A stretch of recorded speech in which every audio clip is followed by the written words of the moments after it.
अगर हम भारत के इतिहास पर गौर करें तो पहले भारत की सीमाएं अफगानिस्तान के पार जाकर ईरान को छूती थी।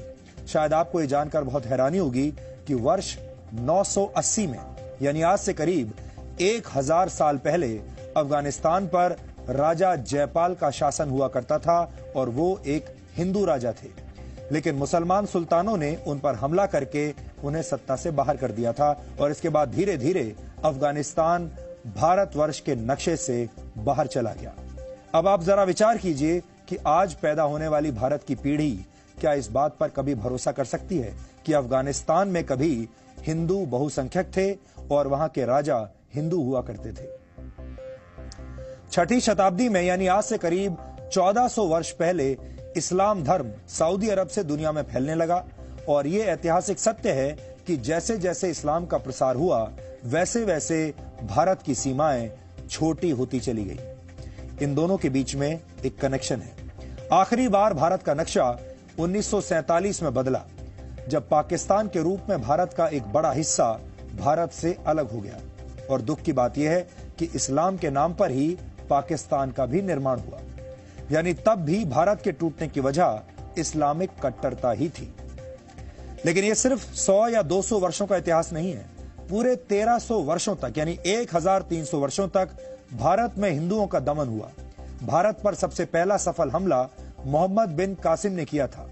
संविधान का निर्माण करने वाले डॉक्टर भीमराव अंबेडकर ने अपनी एक किताब में इस ऐतिहासिक घटना का जिक्र किया है। इस किताब का नाम है पाकिस्तान या भारत का विभाजन। ये किताब इस वक्त मेरे हाथ में है। इसमें से कुछ पढ़कर आपको आज सुनाऊंगा। पाकिस्तान अथवा भारत का विभाजन, डॉक्टर BR अंबेडकर ने इस किताब को लिखा है। ये देखिए, ये वो किताब है। इसी को आज मैं कोट करने वाला हूं आपके सामने। भारत पर पहला हमला करने वाले मोहम्मद बिन कासिम ने सिंध की विजय के बाद अरब के खलीफा हजाज को एक पत्र लिखा था। इस पत्र में क्या लिखा था इसका जिक्र BR अंबेडकर की इस किताब में मिलता है और क्या उसमें लिखा है मैं आपको बताता हूं। इसमें लिखा है, इस संबंध में हजाज को भेजे गए एक पत्र में मोहम्मद बिन कासिम का एक उल्लेख विचारणीय है। राजा दाहिर के भतीजे, उसके योद्धाओं और प्रमुख अधिकारियों को ठिकाने लगा दिया गया है और मूर्ति पूजकों को या तो इस्लाम में दीक्षित कर दिया गया है अथवा उन्हें तबाह कर दिया गया है। मूर्तियों वाले मंदिरों के स्थान पर मस्जिद और अन्य इबादत स्थल बनाए गए हैं। कुतबा पढ़ी जाती है, अजान दी जाती है ताकि निर्धारित घंटों पर इबादत हो सके। तकबीर और अल्लाहू अकबर की सदाएं हर सवेरे शाम गूंजती हैं। यह पत्र राजा के सिर के साथ भेजा गया था। इसे प्राप्त करने के बाद हज ने अपने सेनापति को निम्नलिखित पत्र भेजा। अब हजाज ने क्या वापस पत्र भेजा वो भी सुनिए। उन्होंने लिखा अपने सेनापति को, इसके अलावा तुम सभी बड़े और छोटे को सुरक्षा दो, शत्रु और मित्र में भेदभाव न करो। खुदा का कथन है कि मूर्ति पूजकों से कोई रियायत न बरतो। मूर्ति पूजकों से यह मतलब है हिंदुओं का। मूर्ति पूजकों से कोई रियायत न बरतो अपितु उनके गले काट दो। ये समझ लो कि यही महान अल्लाह का आदेश है। तुम्हें अभयदान देने के लिए तुरंत तैयार नहीं होना चाहिए क्योंकि इससे तुम्हारा काम और बढ़ जाएगा। इसके बाद उन दुश्मनों के अलावा जो सामान्य सैनिक हैं किसी को न बख्शो। ये BR अंबेडकर की किताब है। भारत में हिंदुओं के नरसंहार का एक लंबा इतिहास रहा है और वो भी आज हमने आपके लिए निकाला है। वर्ष 1265 में दिल्ली सल्तनत के सुल्तान गयासुद्दीन बलबन ने मेवात में 1 लाख राजपूतों का कत्ल करवा दिया था। मेवात आज भारत के हरियाणा राज्य का जिला है। वर्ष 1303 में दिल्ली के सुल्तान अलाउद्दीन खिलजी ने चित्तौड़ पर हमला करके 30,000 हिंदुओं का कत्ल कर दिया था।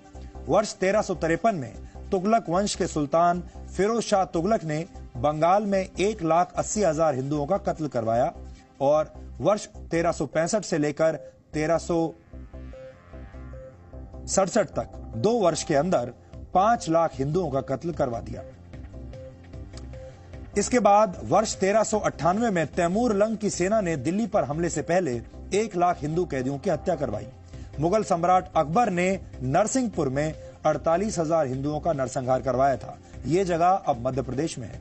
और वर्ष 1568 में अकबर ने चित्तौड़गढ़ पर हमला करके 30,000 हिंदुओं को मरवा दिया था। इस हमले में 8,000 राजपूत महिलाओं ने जौहर कर लिया था, यानी खुद को मार डाला था। वर्ष 1338 में ईरानी हमलावर नादिर शाह ने भारत पर हमला करके 2 साल के अंदर 3 लाख हिंदुओं को मरवा दिया था। इसके बाद हिंदुओं को थोड़ी राहत मिली, क्योंकि पंजाब में सिख और महाराष्ट्र में मराठों ने मुगल साम्राज्य की नींव हिला दी। लेकिन इसके बाद वर्ष 1947 के पहले भी हिंदुओं के कई नरसंहार हुए। वर्ष 1921 में केरल के मालाबार में 2000 से ज्यादा हिंदुओं को मार दिया गया था। इस नरसंहार की वजह खिलाफत आंदोलन को बताया जाता है। इसके बारे में भी हमने आपको कल पूरी जानकारी दी थी।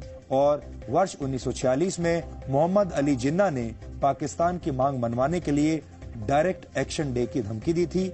तब कलकत्ता में दंगे हुए थे और इन दंगों में भी 7,000 से 10,000 के बीच हिंदू और मुसलमान मारे गए थे। और इसी साल नोआखाली में ही जिन्ना की मुस्लिम लीग के इशारे पर दंगे हुए, जिसमें 5,000 हिंदुओं को मार दिया गया था। नोआखाली आज बांग्लादेश में है। इसके बाद जब बंटवारा हुआ और पाकिस्तान बना, तब पश्चिमी पाकिस्तान और पूर्वी पाकिस्तान में लाखों की संख्या में हिंदुओं का नरसंहार हुआ था। हमने जिन इतिहासकारों की किताबों से इन संदर्भों को लिया है, उन सभी किताबों का नाम भी आपको इन तथ्यों के साथ साथ हमने आपकी स्क्रीन पर दिखाया है। अगर आप चाहें तो अपने तौर पर भी रिसर्च कर सकते हैं।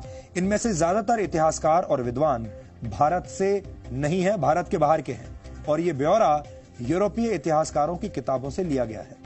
संघ और दूसरे कई हिंदूवादी संगठन हिंदुओं पर हुए इन्हीं अत्याचारों की बात कहकर हिंदू राष्ट्र बनाने की पैरवी करते हैं। और इसके पीछे जो वजह है, उसी को समझाने के लिए हमने